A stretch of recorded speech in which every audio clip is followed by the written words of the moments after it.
দেখেছি। এই যে চাল ধোয়া জল নিচ্ছি গাছে দেবো, যেহেতু গাছগুলো এখনো পর্যন্ত বেশি বড় হয়নি না, তাই বেশি জল দিলে চলবে না, অল্প একটু ছিটিয়ে ছিটিয়ে দিয়ে দিচ্ছি। মুসুর ডালগুলো কাল থেকে ভিজিয়ে রেখেছিলাম, ওইগুলো আজকে বড়া করবো ভেবেছি। প্রথমে ভেবেছিলাম পাতুরি করবো, বাট লাউ পাতা কোথাও পেলাম না। এই সময়টা লাউ পাতা পাওয়া যায় না কিনা জানি না, এখনের সময় তো অন্যরকম শাক হয়তো সবসময় অ্যাভেলেবেল থাকে না, বাজারে মিস্টার মুখার্জি পেলো না, তো সেই জন্য এই বড়াই করলাম। ভালো করে লঙ্কা, টমেটো, ধনেপাতা, আদা, রসুন কুচিয়ে, পেঁয়াজ কুচিয়ে এই বড়াগুলো ডালের সাথে খেতে বেশ ভালো লাগে। কিন্তু আর রিস্ক নিলাম না, এই লাউ পাতার পাতুরি মুসুর ডাল দিয়ে আমাকে খেতেই হবে। সেই জন্য বাইরের বন্দোবস্ত না করে ঘরেতেই সোজা আজকে বসিয়ে দেবো লাউ আর কুমড়োর বীজ। আশা করি বড় টবের মধ্যে বসালে মোটামুটি কিছু দূর পর্যন্ত এগোবে, গোটা ছাদ না ছড়িয়ে পড়ুক। তবে ছাদে ছড়ানোর আমার ইচ্ছা নেই, মানে ওখানে আমার কাছে ছোটো ছোটো পেরেক টাইপের আছে, তো ওইগুলো দিয়ে না একদম ওপরে তুলে দেবো। কুমড়ো শাক তো আমার বরাবরের পছন্দ, আর লাউ শাকও বেশ ভালো লাগে। তবে লাউ শাকের থেকে কেন জানি না ইদানিংকালে আমার কুমড়ো শাকটা বেশি ভালো লাগছে, মনে হচ্ছে কুমড়ো শাকের টেস্ট লাউ শাকের থেকে একটু বেশি ভালো।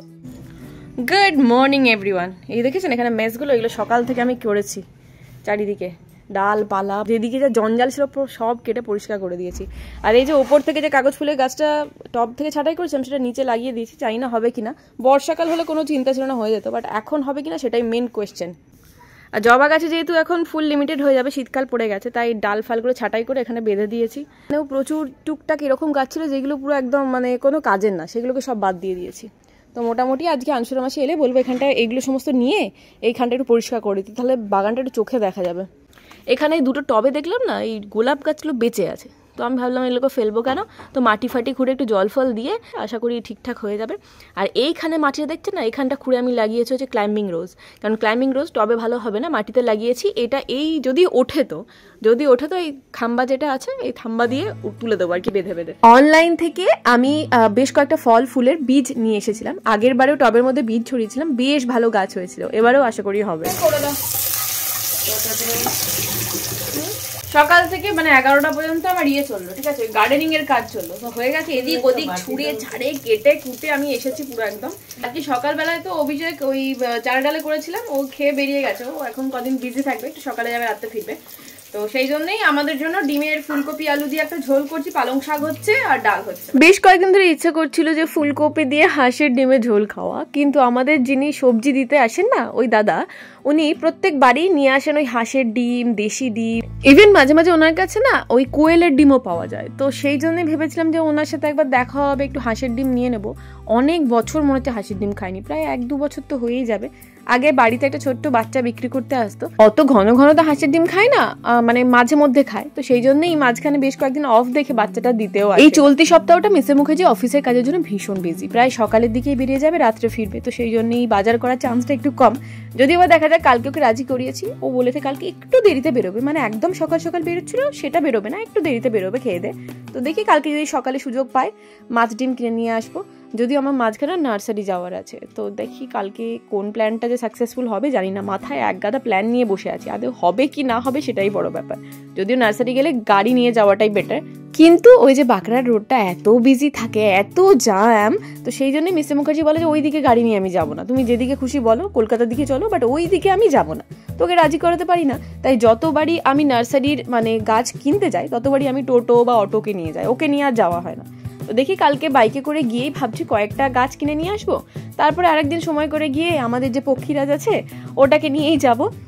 দিশার এইদিকে এত ভালো ফুল ফলের কালেকশন কি বলবো, মানে দেখে না মন ভরে না, মানে একটার পর একটা নিতেই থাকি, এত ভ্যারাইটি কালার, মানে গোলাপ দেখলে তো মাথা খারাপ হয়ে যাবে, ভাবছি এবারে কয়েকটা গোলাপও নিয়ে আসবো। আচ্ছা আমি আমার বললাম না পরপর 3-3টে বিয়ে বাড়ি আছে, তো সবগুলোর জন্য একসাথে না গিফট অর্ডার করে দিয়েছিলাম ওই জিভা থেকে। যে মুখার্জির তো এই সময় দেখছেন, তো ও আদেও কিভাবে কি করতে পারবে না করতে পারবে সেজন্য আমি আর কোনো রিস্ক নিইনি। এই যে সুন্দর 3টে ব্যাগও অর্ডার করে দিয়েছি গিফটগুলো দেওয়ার জন্য। এইটা একটা ইয়ার ট্যাপ টাইপের আছে, এইটা একটা ওই বেবি পিঙ্ক কালারের মধ্যে আছে, এইটা একটা আছে বাটারফ্লাই ডিজাইনের ওপরে, আর এইটা আছে একটা ওই ড্রপলেটস টাইপের ওয়াটার ড্রপলেটস রেড কালারের। 3টে ডিফারেন্ট ব্যাগে চলে যাবে।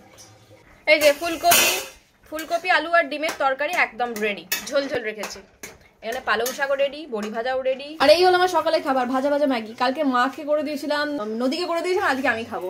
বুঝলে? তোমার ছেলে এখন কেমন আছে? মোটামুটি ভালো আছে, কিন্তু ওইটা এখন অপারেশনটা করাতে হবে, তাই তো? বিশাল ব্যস্ত নাকি? আসবে তাহলে কালকে এসো। চুলের গোড়ায় গোড়ায় অসম্ভব খুশকি, মানে আমাদের চুলে তো হাজার ঘন্টা প্রবলেম, গরমে ঘাম জমে চুল পড়া, এখন খুশকি হয়ে চুল পড়া। খুশকি মানে ড্যান্ড্রাফ যেটাকে বলে আর কি। তো সেই জন্যই হেনা লাগাচ্ছি। হেনা লাগালে না মানে খুশকিটা থাকে না, চলে যায় খুব সুন্দরভাবে। তো হেনার মধ্যে অল্প একটু তেল আরও অনেক কিছুই দিয়েছি, সব একসাথে মিশিয়ে লাগিয়ে নিয়েছি। এটা কালার্ড হেনা। এখন তো আর ন্যাচারাল হেনাতে চুলে কালার বসবে না, সেই বয়স পেরিয়ে এসেছি, সেই জন্য এখন কালার্ড হেনা ইউজ করি। আমি ইন্দুলেখা, শেষা আয়ুর্বেদিক এই সমস্ত হেনাগুলো ইউজ করি। এটা অনেক দেরি হয়ে গেল তো তোমার। বাহ, মাসি সুন্দর পরিষ্কার করে দিয়েছে। এদের স্কুলে রেড হাউস জিতেছে? রেড হাউস জিতেছে, তোমরা চিয়ার করেছো সবাইকে? কি খেলা হচ্ছিল? ফুটবল।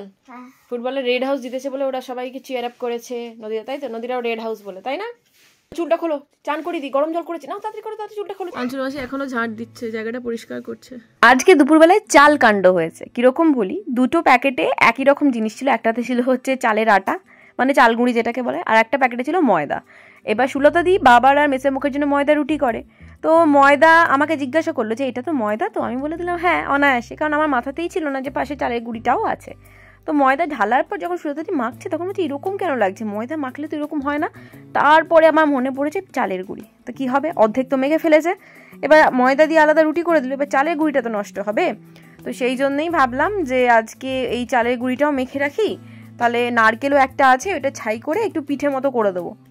সত্যি কথা বলতে কি, এটা কি পিঠে হবে ভগবান জানে, কারণ খেজুর গুঁড়ো নেই, কিছুই নেই, ওই পাটালি গুড়ের মতো আছে, ওটা দিয়ে করবো।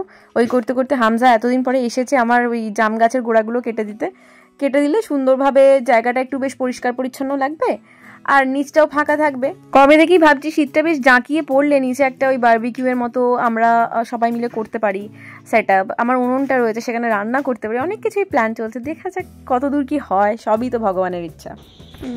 আমাদের জঙ্গল অনেকটা পরিষ্কার হয়ে গেছে, ওপরটা পুরো ফাঁকা।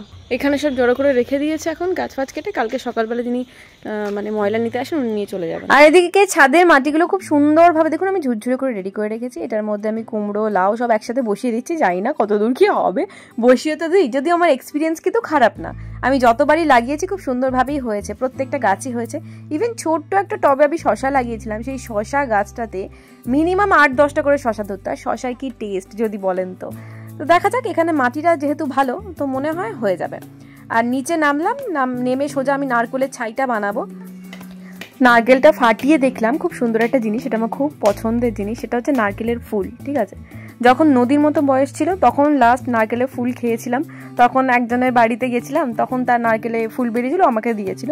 আর তারপরে এই প্রথম নারকেলের ফুল খাচ্ছি, কি ভালো লাগে খেতে। এটা কিটা আমি পড়েছিলাম,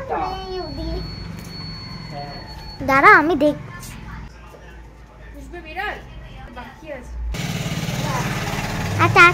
ভাত খেয়ে উঠে আমি দেখছি এখন লন্ডন ফাইলসটা কালকেই দেখেছি, 2টো এপিসোড দেখা হয়ে গেছে, না 2টো এপিসোড প্রায় দেখা হয়ে গেছে, আর একটুখানি বাকি আছে। সিরিজ দেখতে দেখতে নারকেল করবো। লন্ডন ফাইলসটা মেবি অনেক পুরনো মুভি, আমি ঠিক দেখিনি, আপনারা কারা কারা দেখেছেন কমেন্টে জানাবেন, কিন্তু বেশ ভালো লাগলো। আমি এই ধরনের মুভি ভীষণ পছন্দ করি, আর বেশ মানে পুরোপুরি থ্রিলার একদম। আপনারা দেখে জানাবেন কেমন লেগেছে। আর অর্জুন রামপালের অ্যাক্টিং সম্পর্কে আমাদের কারোর কিছু বলার নেই, অসাধারণ অ্যাক্টিং, অ্যান্ড পুরো অ্যাম্বিয়েন্স প্লটিং থেকে আরম্ভ করে সবকিছু দুর্দান্ত ছিল। আমি বুঝে পাই না যে আমার কি ঠান্ডা কম লাগে নাকি সবার একটু বেশি লাগে, ভগবান জানে। আমি তো এইরকম অবস্থা যে সবাই যদি চাদর মাদর সোয়েটার গায়ে লেপটে সব ঘুরে বেড়াচ্ছে। এই তো পুরোটাই দিয়ে দেবো, দিয়ে গুড় দিয়ে বানাবো।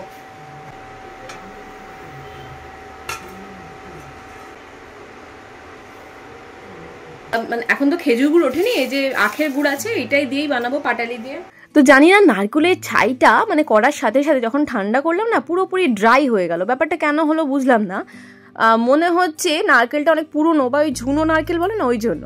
না হলে এমনি নারকেলের পুরটুর করলে বেশ সুন্দর একদম মানে ইয়ে থাকে, বেশ রসালো থাকে। আচ্ছা, এখানে আমার চালগুড়ি মাখাও রেডি, আর নারকেলের ছাই তো রেডি। তো এরপরে পিঠে করবো। একবারে গড়ে এখানেই রেখে দেবো। আমার এরকম পিঠে বা মোমো বানানোর জন্য না ঝাঁঝরি অনেকগুলো আছে, 2-3টে আছে। একটা এরকম গোল আছে, একটা এরকম মানে স্ট্রেট থালার মতো আছে, বাট ওই থালার মতোটাতে বেশি ধরে না, এগুলো তো অনেক ধরে। থালা মতোটা একদম ছোট, তো সেই জন্য এটাই নিলাম।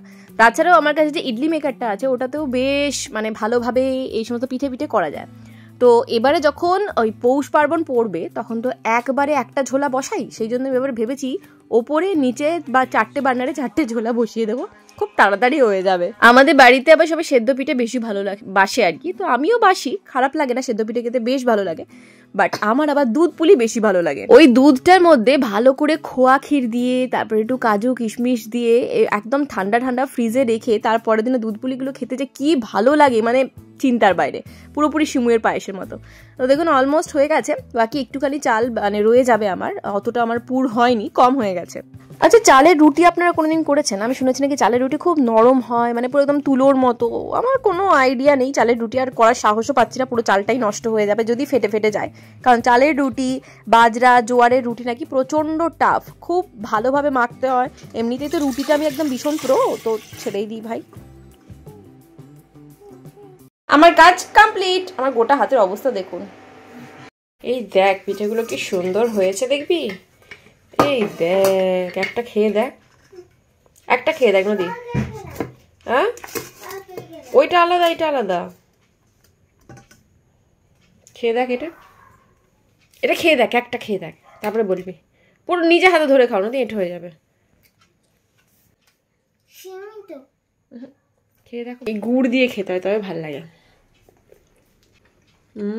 ভালো তো পাপা এসে একাই 7টা 10টা খেয়ে দেবে, এত ভালোবাসে। যাই হোক, দেখলেন তো নদী রসগোল্লা ছাড়া আর কোনো মিষ্টি পছন্দ করে না, পিঠে তো একদমই না। আপনাদের কার পিঠে ফেভারিট অবশ্যই কমেন্টে জানাবেন।